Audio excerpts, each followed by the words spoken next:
Welcome back everyone to a brand new Binding of Isaac speed running video. Today is the Red Redemption Challenge. This is considered to be one of the hardest challenges in Isaac, but it also ends up being my favorite in the entire game.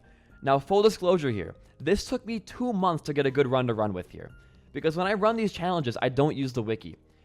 If I would have used the wiki, I would have known about all the bugs and glitches found in this challenge. I would have been done in maybe a week tops, but I like to go into these things blind and experience it for myself when I try to run these, and you know what, I think it actually worked out fine. This run is obviously, as I say in all my videos, not, the world record. I mean, I guess currently now it is, but it is not the be-all, end-all of speed. You can definitely beat this, but I just want to, when I do these runs, I want to showcase, how the challenges work, the bugs, and all that stuff. So speaking of that, how does this challenge work? Well, as you can see in your middle left, this challenge goes all the way to Mother, and every floor is an XL floor. So you have basement, caves, depths, and then the corpse. You only have 4 floors to get power to fight what I consider to be one of the hardest final bosses in the game. So it is not easy. And on top of that, the way you navigate these floors is with the red key.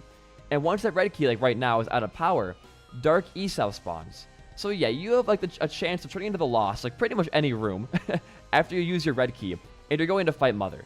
It's not the easiest challenge in the world. The positive, however, is that any of these red rooms could be special rooms. So when I'm playing this challenge, my general strategy is when I reset, I'll reset in my starting room. I'll walk to every, north, east, south, and west or whatever, and I'll open up every room. If I don't see anything of note in any of those rooms, I will just reset and do it again. So it takes a while to reset on this challenge, but the run will actually start right now.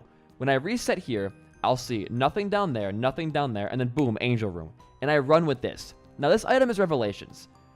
On the first 4 floors of any normal run, this item is a carry. Once you hit Depths and Womb, it stops being so impressive.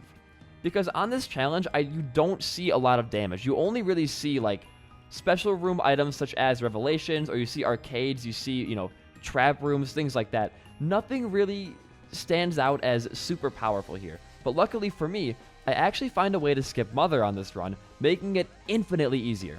But anyways, we're going into this boss fight here. I'm fighting Gemini, and you'll see as I clear these rooms, I'll actually open up every room adjacent to it, just because that could be a devil room, it could be an angel room, it could be a sacrifice room. Every single door you open has the chance to have insane rewards inside of it, whether it be actual stats or just items like Revelations. So I see an arcade here, I open up its adjacent rooms, I see nothing, so I head on down. This cave floor is actually pretty interesting. When I open up my first room, it's going to be a planetarium. Inside of that planetarium is the fastest item in the game, Mercurius. Sadly, however, it does not really function on this challenge. So the way this item works is it doesn't actually, open every door for you. What it does is it lets you walk into rooms you've already either explored or are there. So when you're opening up red key doors that you don't know are there already, it doesn't open the door for you. But as you can see in that top door up there, if you've already explored or found the room you entered or exit from, you can walk back into there. And I use that here to back out of this room. So I go into here. I don't really see anything of worth. I'll go one more room over. I'll walk in to fight this host and fly room to my left over here, right here. And I'll notice that there's nothing in here. So I can actually just walk back out. So it does save some time with backtracking. But overall, it is honestly not the best item to see. I would have much preferred Terra for, damage, or Pluto for dodging, stuff like that. But it's still a nice bonus to have, and it does make some of these rooms way faster, because I can actually still walk through normal rooms because the doors are already found. And here I find my boss fight once again pretty quickly on this run. So I go back through and I open up all my adjacent red rooms to find any kind of special room, and I make a very odd choice here. I go to fight this mini boss. There is one reason for that. If this was Sloth or Super Sloth, I would have been able to beat this challenge, honestly, almost a whole minute faster. If that boss drops a teleport card for me, whether it be the moon, stars, emperor, anything like that, it'll take me to a normal room. And because your special rooms always border normal rooms, it is a high chance of you pretty much going directly to your boss fight, which is huge. Because teleport cards can't bring you into red rooms, you haven't opened them up yet, you don't know they exist in the run, the game doesn't know they exist yet, it'll always take you to a normal or a special room that is already on the map, which is by far and most normally going to be your boss room. But anyways, it's depths time.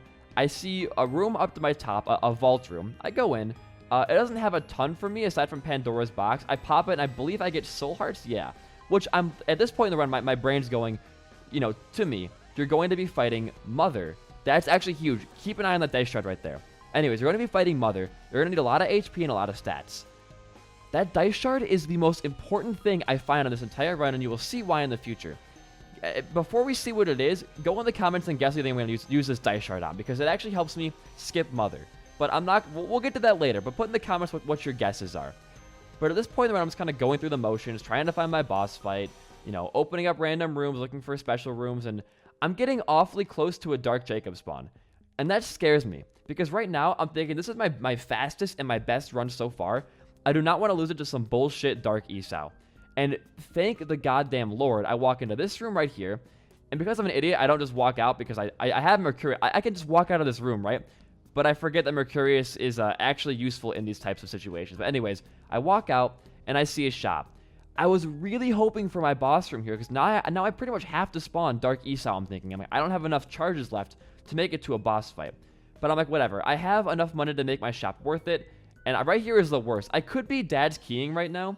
I don't know why I'm not. I'm kind of like flustered, right? Because I'm, on my fastest time, and I have a decent run going for me, and now I Dad's key. And here I find quite a few things. I find anti-grav, I find teleport 2.0, which is the biggest item I find. Because like a teleport card, this can only bring you to normal rooms, which means it's pretty much an instant boss teleport. And thank God it is a 4-charge item, because if it wasn't a 4-charge item, I'd be fighting Mother next floor.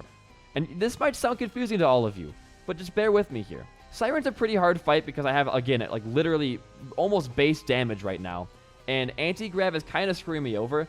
I took it for an extra tiers upgrade because we do need more stats, obviously. And Mother as a boss, because she is stagnant, anti-grav is pretty good against her. I'm just fighting Siren, normally here. I'm charging up my relation shot. I get it lined up. I shoot it.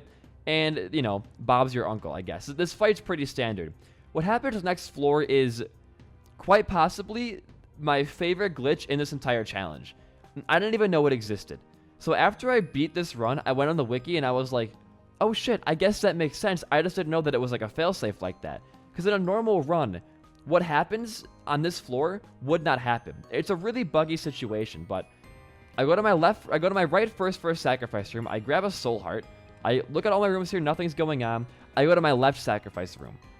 And I'm like, what's going on over here? Anything important? I mean, nothing yet. I'll go to my left over here. And I believe this is the room where I find a library on. 1, 2, 3, yep. And I walk down. And I'm like, ooh, if I can get I have Book of Belial right there. I could use that for a reroll. But Teleport 2.0 is still going to be faster. I pick it all up for Bookworm. And then here I use my dice shard. Now I find a book, the Book of Revelations.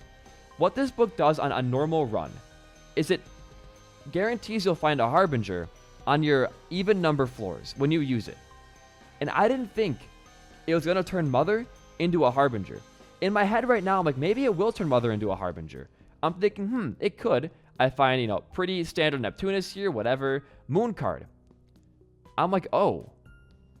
I could just use the Moon card right now and teleport into the Mount fight. But then I'm like, okay. At this point in my mind, I'm still thinking I'm going to be fighting Mother. So I decided to just go with Teleport 2.0, and I am freaking out, because this is a crazy good run right now. Because Sola Magdalene can give me more hearts on the Mother fights. I'm going to go with this and just hope and pray it works for me. I fight my rooms out here. I have Proptosis from the Tainted Bethany book. I'm still kind of choking because I'm like, this run's crazy. I could beat this sub, 8, But what happens next when I pop this golden teleporter? I go to my boss fight after I fight this giant-ass leech. And this is where my brain just stops working. Because right now, Mother is going to end up being Death, which is maybe an 8 times faster boss fight. And I'm thinking, wait, if I beat Death, is it going to soft lock me or finish the run? And as you can probably guess from the video length, it finishes off the run. So if you enjoyed this run of my commentary, give me a like and a sub. It helps out the algorithm and helps out my channel more than you know. As well as commenting also helps. If you want to have a suggestion for a future run for me to do, whether it be a challenge or an unlock, let me know down below. But aside from that, guys, it's BD1P, peace out, and goodbye.